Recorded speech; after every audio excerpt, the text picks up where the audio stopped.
Good day, everyone. I am Lady Liar Dumugo, second year BPA student. Our topic for this chapter 10 is all about employee separation and retention. Our objectives are, as we end this chapter, you will be able to distinguish between involuntary and voluntary turnover and discuss how each of these forms of turnover can be leveraged for competitive advantage. Second, list the major elements that contribute to perceptions of justice and how to apply this in organizational contexts involving discipline and dismissal. Next, specify the relationship between job satisfaction and various forms of job withdrawal and identify the major sources of job satisfaction in work contexts. Next is design a survey feedback intervention program and use this to promote retention of key organizational personnel. So to start, our introduction is every executive recognizes the need for satisfied and loyal customers. If the firm is publicly held, it is also safe to assume that every executive appreciates the need to have satisfied and loyal investors. Customers and investors provide the financial resources that allowed organizations to survive. Yet, retention rates among employees are related to retention rates among both customers and investors. But not every executive understands the need to generate satisfaction and loyalty among employees. So yet, retention rates among employees are related to retention rates among both customers and investors. In fact, research has established a direct link between employee retention rates and sales growth, and companies that are cited as one of the 100 best companies to work for routinely outperform their competition on many other financial indications of performance. So job satisfaction and retention are related to organizational performance. So firms that fail to secure a loyal base of workers constantly place an inexperienced group of non-cohesive units on the front lines of their organization, much to their own treatment. So this is especially the case in service industries, where confused and disgruntled workers often create large numbers of dissatisfied customers. In addition to holding onto the key personnel, another hallmark of successful firms is their ability and willingness to dismiss employees who are engaging in counterproductive behavior. Indeed, it is somewhat ironic that one of the keys to retaining productive employees is ensuring that these people are not being made miserable by survivors or coworkers who are engaging in unproductive, disruptive, or dangerous behavior. The example of this is, as we noted in Chapter 8, more companies are turning to rank and yank systems, where all employees are listed on performance from top to bottom, and then the bottom 5 to 10% are dismissed. Former chairman of General Electric Jack Welch has noted that while the tip and the mobile performers sometimes trade places, the bottom 10% in our experience tend to start there and delaying the inevitable in their case as form of cruelty. So Welch believes strongly that calling the bottom of the organization like this makes room for new members and helps maintain the company's vitality. Thus, to compete effectively, organizations must take steps to ensure that good performance are motivated to stay with the organization, whereas chronically, no performers are allowed, encouraged, or if necessary, forced to leave.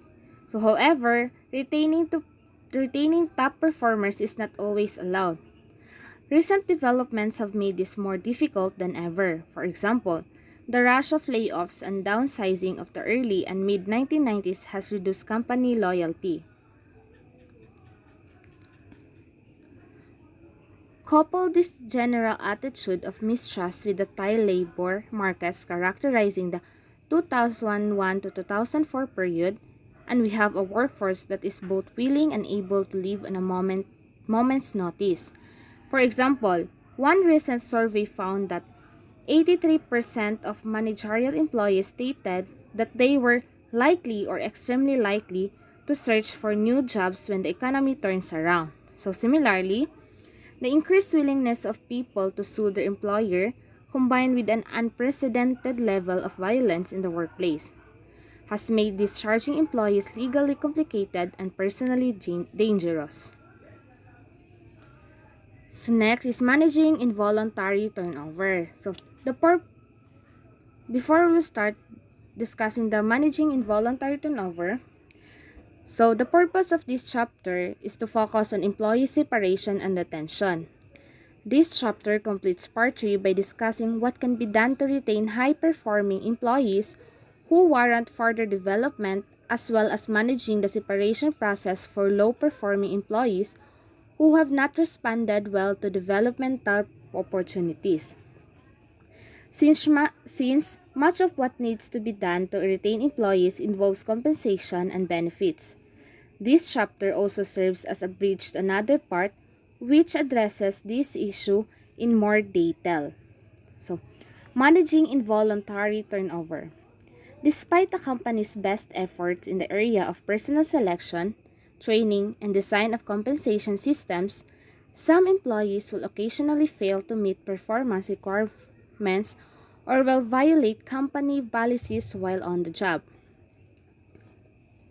So, when this happens, organizations need to invoke a discipline program that could ultimately lead to the individual's discharge. So, for a number of reasons, discharging employees can be a very difficult task that needs to be handled with the utmost care and attention to the detail. First, there are legal aspects to this decision that can have important repercussions for the organization. Historically, in the absence of a specified contract, either the employer or the employee could sever the employment relationship at any time. So the entering of this relationship could be for a good cause, no cause, or even had cause. Over time, this policy have been referred to as the employment at will doctrine. This employment at will doctrine has eroded significantly over time. However, today, employees who are fired sometimes sue their employers for wrongful discharge. Some judges have been willing to consider employees who meet certain criteria regarding longevity, promotions, raises, and favorable past performance reviews as having an implied contract to dismissal only for good cause, even in the face of direct language in the company handbook that states an employment at will relationship.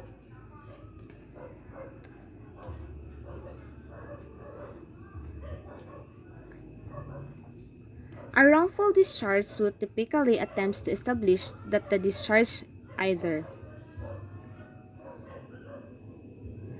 first, violated an implied contract or covenant, that is, the employer acted unfairly, or second, violated public policy, that is, the employee was terminated because he or she refused to do something illegal, unethical, or unsafe.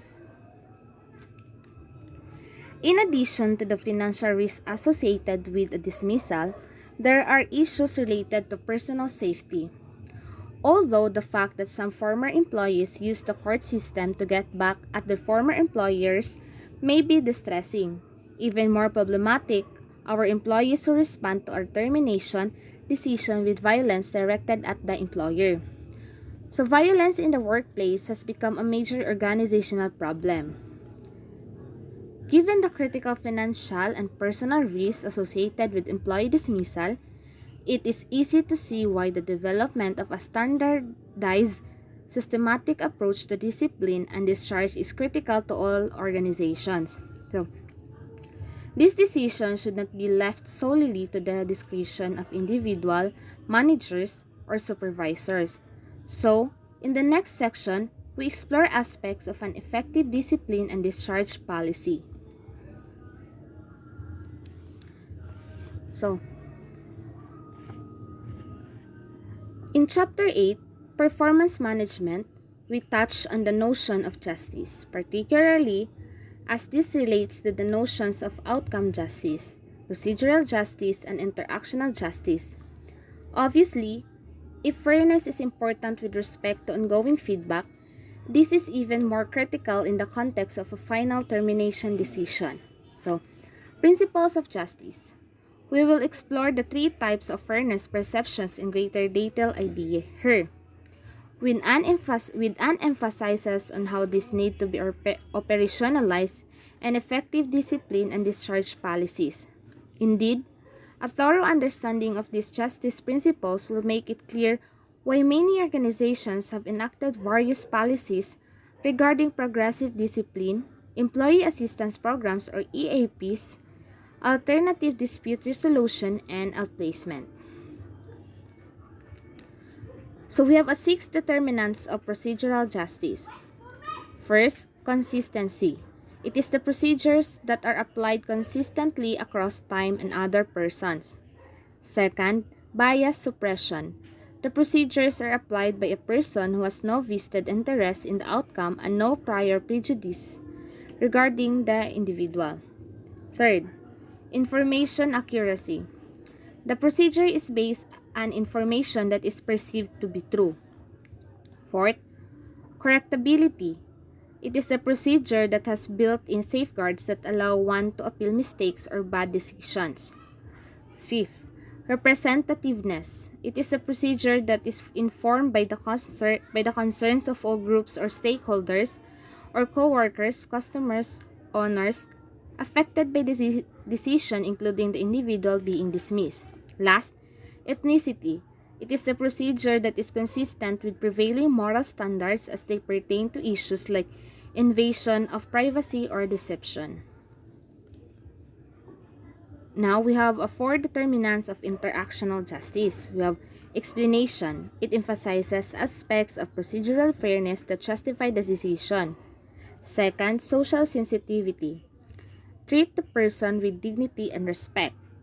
Third, consideration. We must listen to the person's concerns.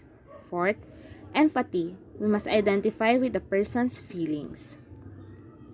So outcome fairness refers to the judgment that people make with respect to the outcomes received relative to the outcomes received by other people with whom they identify referent others. Clearly, only a situation where one person is losing his or her job while others are not inconducive to perceptions of outcome unfairness on the part of the discharged employee. The degree to which this potentially and firm translate into the type of anger and resentment that might show retaliation in the form of violence or litigation, however, depends on perceptions of procedural and interactional justice. So outcome fairness, it is a degree that an outcome is consistent with or can be justified by a reference standard, whereas outcome favorability refers to whether one receives a positive rather than a negative result. Whereas outcome justice focuses on the ends, procedural and interactional justice focus on means. So, procedural justice focuses specifically on the methods used to determine the outcomes received. So, procedural justice, it is also the idea of fairness in the processes that resolve disputes and allocate resources. Whereas procedural justice deals with how a decision was made. Interactional justice refers to the interpersonal nature of how the outcomes were implemented. It also focuses on the way in which an individual is treated when decisions are made. When the decision is explained well and implemented in a fashion that is socially sensitive, considerate, and empathetic, this helps diffuse some of the resentment that might come about from a decision to discharge an employee. Indeed, beyond the context of employee termination, the use of systems that promote procedural and interactive justice across the organization results in both more satisfied employees and more a productive workforce. So this is an example of a progressive discipline program, the table 10.3. So we have the offense frequency, organizational reasons, and documentations. So for the first offense, we have the unofficial verbal warning, and for the documentation, we have the witness present. For the second offense, we have the official written warning and document filed. Third offense, second official warning with threat of temporary suspension, and for the documentation, we have the documentation filed. Fourth offense, temporary suspension and last chance notification, and documentation filed. For the fifth offense, we have termination with right to go to arbitration, documentation filed. Next is the progressive discipline. Except in the most extreme cases, employees should generally not be terminated for a first offense. Rather, termination should come about at the end of a systematic discipline program. Effective discipline programs have two central components: documentation, which includes specific publication of work roles and job descriptions that should be in place prior to administering discipline, and a progressive punitive measures. As shown in Table 10.3, punitive measures should be taken in steps of increasing magnitude only after having been clearly documented. This may start with an unofficial warning for the first offense, followed by a written reprimand for additional offenses. So at some point, later offenses may lead to a temporary suspension. Before a company suspends an employee, it may even want to issue a last chance notification, indicating that the next events will result in termination. Such procedures may seem exasperatingly slow, and they may fail to meet one's emotional need for quick and satisfying retribution. So, in the end, however, when problem employees are discharged, the chance that they can prove they were discharged for poor cause have been minimized. Next is the alternative dispute resolution. At various points in the discipline process, the individual or the organization might want to bring in outside parties to have resolved discrepancies or conflicts. As a last resort, the individual might invoke a legal system to resolve these types of conflicts. But in order to avoid this, more and more companies are turning to alternative dispute resolutions, or ADR, techniques that show promise in resolving disputes in a timely, constructive, and cost-effective manner. Alternative dispute resolution can take on many different forms, but in general, ADR proceeds through the four stages shown in Table 10.4. So this is the Table 10.4, Stage 1, Open Door Policy. The two people is conflict, example, a supervisor and a subordinate, attempt to arrive at a settlement together. If none can be reached, they proceed to Stage 2, Peer Review. A panel composed of representatives from the organization that are at the same level of some of those people in the dispute hears the case and attempts to help the parties arrive at the settlement. If none can be reached, they proceed to the Stage 3, Mediation. A neutral third party from outside organization hears the case and, via a non-binding process, try to help the disputants arrive at a settlement. If none can be reached, the parties proceed to Stage 4, Arbitration. A professional arbitrator from outside organization hears the case and resolves it unilaterally by tending a specific decision or award. Most arbitrators are experienced employment attorneys or retired judges. Whereas ADR is effective in dealing with problems related to performance and interpersonal differences in the workplace, meaning of the problems that lead an organization to want to terminate or if an individual's employment-related drug or alcohol abuse. In these cases, the organization's discipline and dismissal programs should also incorporate an employee assistance program. So next is employee assistance programs. An EAP is the referral service that supervisors or employees can use to seek professional treatment for various problems. EAPs began in 1950s with a focus on treating alcoholism, but in the 1980s they expanded into drug treatment as well. EAPs continue to evolve, and many are not fully integrated into companies' overall health benefit plans, serving as gatekeepers for healthcare utilization, especially for mental health. For example, when the Campbell Soap Company incorporated mental health treatment into its EAP, claims costs associated with psychiatrists decreased 28% in a single year. So, this kind of program is frequently referred to as carve-out plans. In carve-out plans, health and chemical dependency benefits are provided by a single vendor that has responsibility for all of the company's health benefits. EAPs vary widely, but most share some basic elements. First, the programs are usually identified in official documents published with employer, such as employee handbook. Supervisors and union representatives, where relevant, are trained to use the referral service for employees whom they suspect of having health-related problems. Again, for example, there is a current debate about the desirability of costly, intensive, inpatient alcoholism and substance abuse services over less costly outpatient care. Employees are also trained to use the system to make self-referrals when necessary. Finally, costs and benefits of the programs as measured in positive employee outcomes such as return to work rates are evaluated, typically annually. Given EAP's wide range of opinions on involving nature, we need to constantly analyze the effectiveness.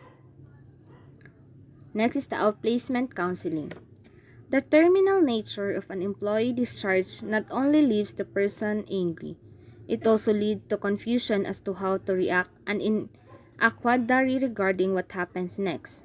If the person feels there is nothing to lose and nowhere else to turn, the potential for violence or litigation is higher than most organizations are willing to tolerate.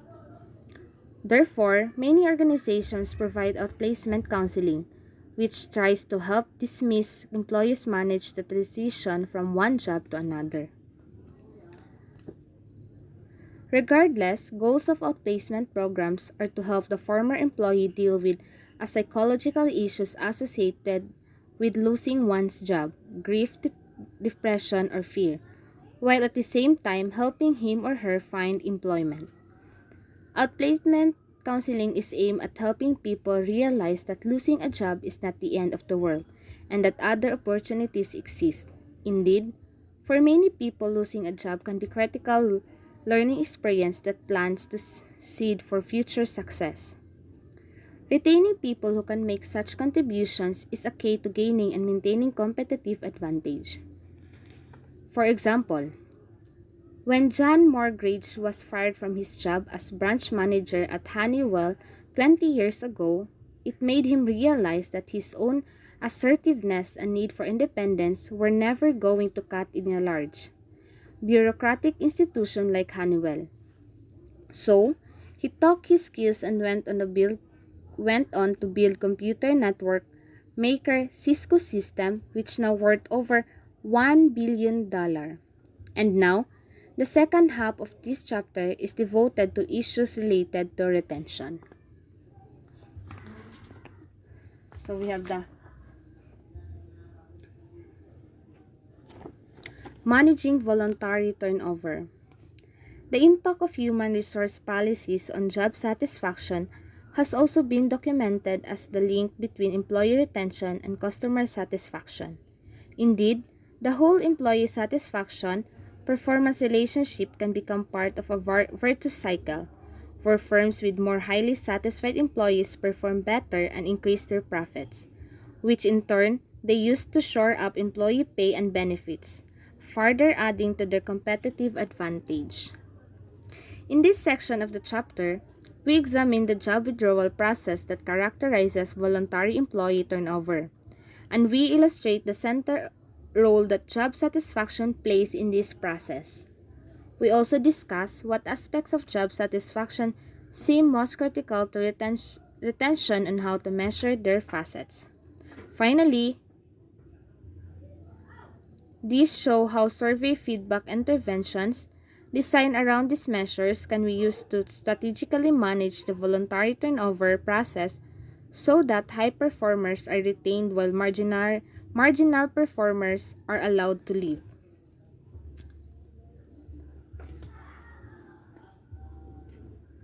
Process of job withdrawal. Job withdrawal is a set of behaviors that dissatisfied individuals enact to avoid the work situation. This theory of progression of withdrawal has a long history and many parents. Others have suggested that there is no type progression in that any of the categories can compensate for another, and people choose the category that is more likely to redress the specific source of dissatisfaction. Either way, the withdrawal behaviors are clearly related to one another, and they are all least partially caused by job dissatisfaction. So, you have the figure 10.1, an overall model of the job dissatisfaction job withdrawal process.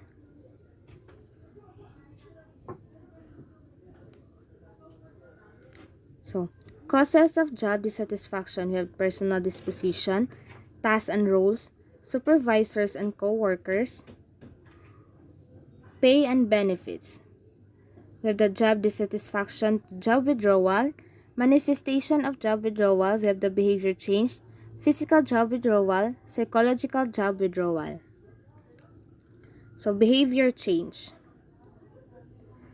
One might expect that an employee first response to dissatisfaction would be to try to change the conditions that generated the dissatisfaction. This can lead to supervisor, subordinate confrontation, perhaps even conflict, as the satisfied workers try to bring about changes in policy or upper level personnel. Although at first, this type of conflict can feel threatening to the manager. On closer inspection, this is really an opportunity for the manager to learn about and perhaps solve an important problem. For the example of this is Don McAdams, a manager at Johnsonville Foods, recalls an incident where one particular employee had been very critical of the company's incentive system. McAdams listened to the person's concern and then asked him to head a committee charged with developing better incentive system. At first, the employee was taken aback, but he eventually accepted the challenge and became enthusiastic about the project that he was the one who presented the new system to the general membership. In the end, this critic turned champion was immensely successful in solving a specific organizational problem. Last, constructively, employees can initiate change through whistleblowing, making grievances public by going to the media. Employees can also sue their employers when the disputed policies are related to race, sex, safe working conditions, or any other aspects of employment regulated by state or federal laws. As we have seen, such suits are costly both financially and in terms of the firm's image, regardless of whether the firm wins or loses. Most employers would prefer to avoid litigation altogether. Keeping a majority of their employees happy is one means of achieving this. We have the physical job withdrawal. If the job conditions cannot be changed, a dissatisfied worker may be able to solve the problem by leaving the job. This could take the form of an internal transfer if the dissatisfaction in job specific or the result of an unfair supervisor or unpleasant working conditions. On the other hand, if the source of this is a dysfunction relates to organization-wide policies, or the lack of job security or below market pay levels, organizational turnover is likely. In addition to the overall turnover rate, we need to be concerned with the nature of the turnover in terms of who is staying and who is leaving. So example of a physical job withdrawal is turnover rates among minorities at the managerial level are often 2 to 3 times that of white males, and this is often attributable to a perceived lack of opportunities for promotions. So for psychological withdrawal, when dissatisfied employees are unable to change their situation or remove themselves physically from their jobs, they may psychologically disengage themselves from their jobs. Although they are physically on the job, their minds may be somewhere else. This psychological disengagement can take several forms. First, if the primary dissatisfaction has to do with the job itself, the employee may display a very low level of job involvement. Job involvement is the degree to which people identify themselves with their jobs. People who are involved with their jobs consider their work an important aspect of their lives. A job involvement is also high level of job involvement obtain major life satisfaction from the job. A second form of psychological disengagement, which can occur when the dissatisfaction is with the employer as a whole, is a low level of organizational commitment. Organizational commitment is the degree to which an employee identifies with the organization and is willing to put forth effort on its behalf. Individuals who have lower organizational commitment are often just waiting for the first good opportunity to quit their jobs. Like job involvement, organizational commitment is strongly related to job satisfaction. So, organizational commitment is also refers to the connection or bond employees have with their employer or the organization. So, job satisfaction and job withdrawal. As we see in figure 10.1, the key driving force behind all the different forms of job withdrawal is job satisfaction, which we will define as a pleasurable feeling that results from the perception that one's job fulfills or allows for the fulfillment of one's important job values. This definition reflects three important aspects of job satisfaction. First, job satisfaction is a function of values, defined as what a person consciously or unconsciously desires to obtain. Second, this definition emphasizes that different employees have different views of which values are important, and this is critical in determining the nature and degree of the job satisfaction. One person may value high pay above all else. Another may value the opportunity to travel. Another may value staying within a specific geographic region. The third important aspect of job satisfaction is perception. An individual's perceptions may not be a completely accurate reflection of reality, and different people may view the same situation differently. In particular, people's perceptions are often strongly influenced by the frame of reference. A frame of reference is a standard point that serves as a comparison for other points and thus provide meaning.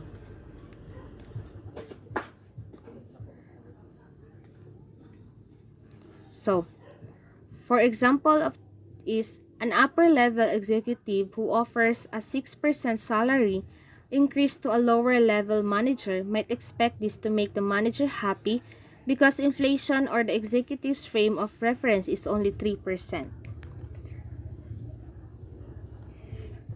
Next, sources of job dissatisfaction. Many aspects of people and organization can cause dissatisfaction among employees.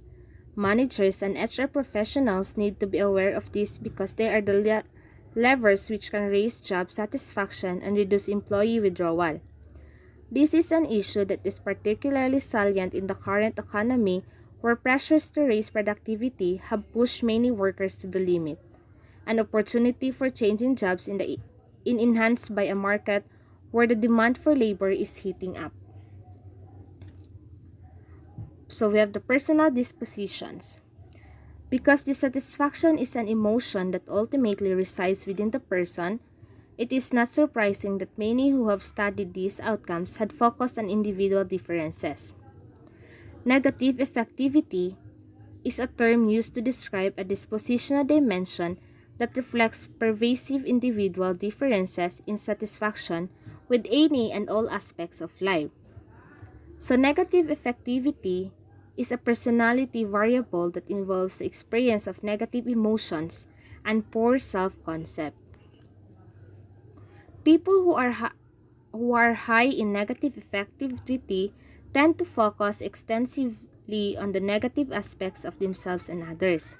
Indeed, people who are low in emotional stability tend to be less satisfied with work regardless of the nature of the job. In addition, workers who are depressed experience off-work problems that result in higher rates of absenteeism even if one holds the level of job satisfaction constant.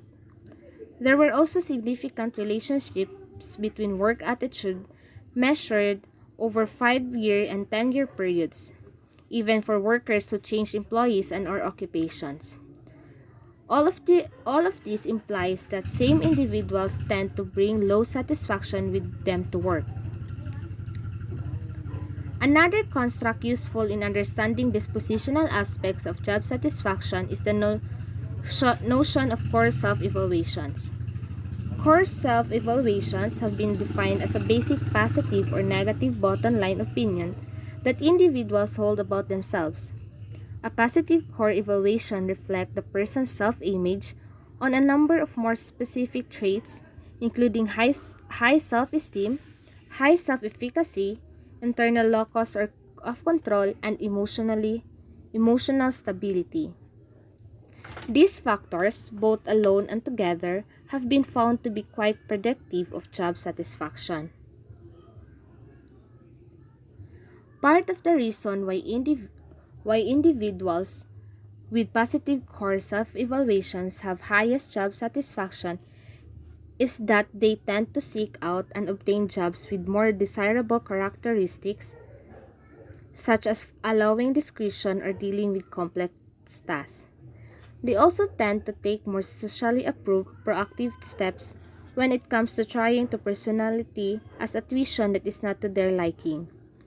People with negative core self-evaluations tend to attribute dissatisfying features of their lives or work to the acts of other people, whom they blame for all their problems. They are less likely to work toward change, instead, either doing nothing or acting aggressively toward those they blame for their misfortunes. Tasks and roles. As a predictor of job dissatisfaction, nothing surpasses the nature of the task itself. Many aspects of a task been linked to the dissatisfaction. Several elaborate theories relating task characteristics to work reactions have been formulated and extensively tested. In this section, we focus on the three primary aspects of tasks that affect job satisfaction: the complexity of the task, the degree of physical strain and exertion on the job, and the value of the employee puts on the task. With a few exceptions, there is a strong positive relationship between task complexity and job satisfaction. That is, the boredom generated by simple, repetitive jobs that do not mentally challenge the worker leads to frustration and dissatisfaction. One intervention that employees themselves often introduce to low complexity situation is to bring personal stereo headset to work.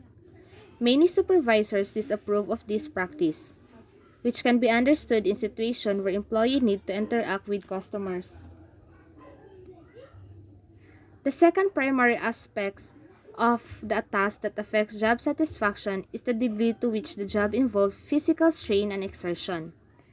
This aspect is sometimes overlooked at a time when automation has removed much of the physical strain associated with jobs. Indeed, the fact that technology has aimed to lessen work-related physical exertion indicates that such exertion is almost universally considered undesirable. Nevertheless, many jobs can still be characterized as physically demanding. The third primary aspect is whether the object of the work promotes something valued by the worker. Over 1 million volunteer workers in the United States perform jobs almost exclusively because of meaning they attach to the work. Some of these jobs are even low in complexity and high in physical exertion. One of the major interventions aimed at reducing job dissatisfaction is job enrichment, which explicitly focuses on tasks as a source of dissatisfaction. Job enrichment refers to specific ways to add complexity and meaningfulness to a person's work. As the term suggests, this intervention is directed at jobs that are impoverished because of their repetitive nature or low scope. So enrichment, it is also a method of motivating employees where a job is designed to have interesting and challenging tasks which can require more skills and can increase pay. Another task-based intervention is job rotation. This is a process of systematically moving a single individual from one job to another over the course of time. Although employees may not feel capable of putting up with the desert is feeling as aspects of a particular job indefinitely, they often feel they can do so temporarily. Job rotation can do more than simply spread out the dissatisfying aspects of a particular job. It can increase work complexity for employees and provide valuable cross-training in jobs so that employees eventually understand many different jobs. This makes for a more flexible workers and increases workers' appreciation of the other tasks that have to be accomplished for the organization to complete its mission. In short, job rotation is the practice of moving employees between different tasks to promote experience and variety. In addition to the specific task performed by an individual, in the broader scheme of work, each person who has a role in the organization. The person's role in the organization can be defined as the set of expected behaviors that both the person and other people who make up the social environment have for the person in the job. These expected behaviors include all the formal aspects of the job and usually much more as well. Three As three aspects of organizational roles stands out as significant influences on job satisfaction: role ambiguity, role conflict, and role overload. So role ambiguity refers to the level of uncertainty about what the organization expects from the employee in terms of what to do or how to do it. Ambiguity associated with work methods and scheduling are two of the most problematic forms of ambiguity. But by far, the most critical dimension in terms of predicting job satisfaction is ambiguity around performance criteria. Employees have strong need to know precisely how they are going to be evaluated on the job, and when this is unclear, job satisfaction suffers. So role ambiguity is a term used to describe the lack of clarity, certainty, and or predictability one might have expected with regards to behavior in a job. A second source of dissatisfaction is role conflict. Recognition of incompatible or contradictory demands by the person who occupies the role. Role conflicts occurs in many different forms. Another form of role conflict occurs when the employee may be occupying more than one role at a time and the roles have incompatible expectation. Conflict between work roles and family roles, for example, is common in organizations. So, the example of role conflict is a member of a cross-functional project team might have a project manager as well as manager in her functional area who hold mutually exclusive expectation for the employee. Although these programs create some headaches for the managers in terms of scheduling work and reporting requirements, they have a number of demonstrable benefits. First, the provision of these sorts of benefits is recruitment aid and helps employers attract potential job applicants. Second, once hired, flexible work arrangements result in reduced absenteeism. This is particularly true for firms that employ large numbers of women with children. Third, over the long term, these programs result in higher levels of employee commitment to the organization. They have also been linked to increased organization citizenship behaviors on the part of individual employees, as well as enhanced organization performance, especially in organizations that employ a large percentage of female employees. Indeed, the benefits of these kinds of programs are so well documented that the near announcement that an organization is initiating some sort of flexible work policy has a positive impact on the share price of the company's stock. Dissatisfaction can also arise from role overload, a state in which too many expectations or demands are placed on the person. Role overload is often a precursor to role conflict because high role load on the job creates more opportunities for conflict with family roles.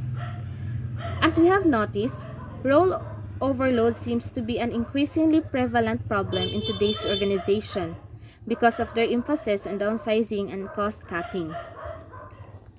So figure 10.2, a schematic representation of the role analysis techniques.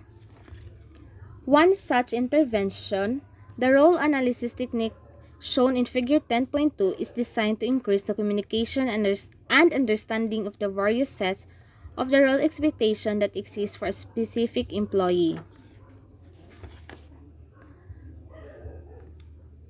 In the role analysis technique, the role occupant and each member of the role of your pants role set, supervisors, co-workers, subordinates are asked to write down their expectation for the role occupant.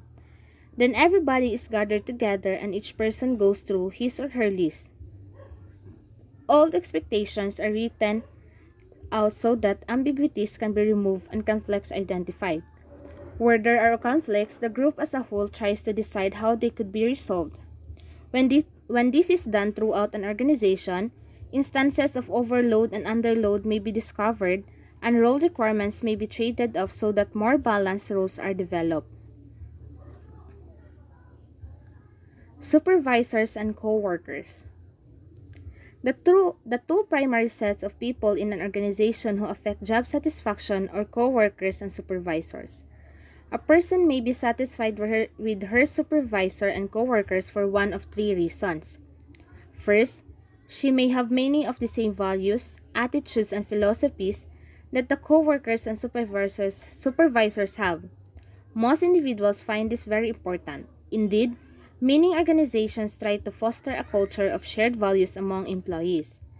So, even if one cannot generate an unifying culture throughout an entire organization, it is worth nothing that increases in job satisfaction can be derived simply from congruence among supervisors and subordinates as one level.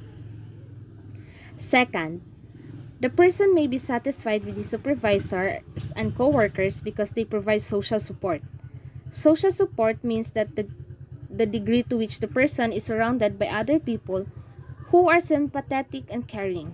Considerable research indicates that social support is a strong predictor of a job satisfaction, whether the supports come from supervisors or co-workers. Support from other organizational members is also related to lower employee turnover. So third, one supervisor or co-workers may help the person attain some valued outcome. Because a supportive environment reduces dissatisfaction, many organizations foster team building both on and off of the job. The idea is that group cohesiveness and support for individual group members will be increased through exposure and joint ventures. For example, a new employee may be uncertain about what goals to pursue or what paths to take to achieve those goals. This person will likely be satisfied with a supervisor or with co-workers who can help clarify those goals and paths. Pay and benefits. We should not discount the influence of the job incumbent, the job itself, and the surrounding people in terms of influencing job satisfaction.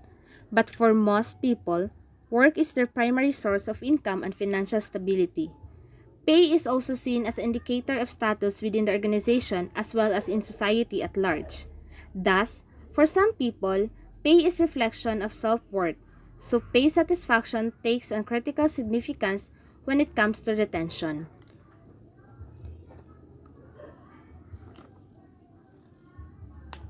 One of the main dimensions of satisfaction with pay deals with pay levels, that is, the absolute amount of income associated with the job. Indeed, When it comes to retention, employees being required away from one organization by another's are often lured with promises of higher pay levels. Satisfaction with benefits is another important dimension of overall pay satisfaction, because many individuals have a difficult time ascertaining the true dollar value of their benefits package. However, this dimension may not always benefit expenditures. It is critical not only to make them highly salient to people as pay itself. Measuring and monitoring job satisfaction. Most attempts to measure job satisfaction rely on workers' self-reports. There is a vast amount of data on the reliability and validity of many existing scales, as well as wealth of data from companies that have used these scales, allowing for comparisons across firms. Established scales are excellent places to begin if employers who wish to assess the satisfaction levels of their employees. In some cases, organizations want to measure the employee satisfaction with aspects of the work that are specific to the organization, such as satisfaction with one particular health plan versus another. One standardized, widely used measure of job satisfaction is the Job Descriptive Index, or the GDI. The GDI emphasizes various facets of satisfaction, with the pay, the work itself, supervision, co-workers, and promotions. For the Table 10.5, sample items from Standardized Job Satisfaction Scale, or the GDI, represent several items from the GDI scale. Other scales exist for those who want to get even more specific about different facets of satisfaction. Satisfaction Questionnaire, or the PSQ, focuses on these more specific dimensions: pay levels, benefits, pay structure, and pay raises. Thus, this measure gives a more detailed view of exactly what aspects of pay are most or less satisfying. Clearly, there is no end to the number of satisfaction facets that you might want to measure, but the key in operational context, who are the main concern, is retention, is making sure that scores of whatever measures taken truly relate to voluntary turnover among valued people. Survey feedback interventions. Regardless of what measures are used on and how many facets of satisfaction assist, a systematic, ongoing program of employee survey research should be a prominent part of any human resource strategy for a number of reasons. First, it allows the company to monitor trends over time and thus prevent problems in the area of voluntary turnover before they happen. So, example of this is the figure 10.3, the average profile for different facets of satisfaction over time.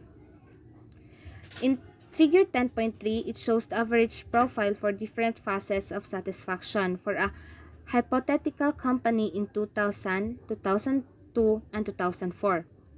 As the figure makes clear, the level of satisfaction with promotion opportunities in this company has eroded over time, whereas the satisfaction with coworkers has improved.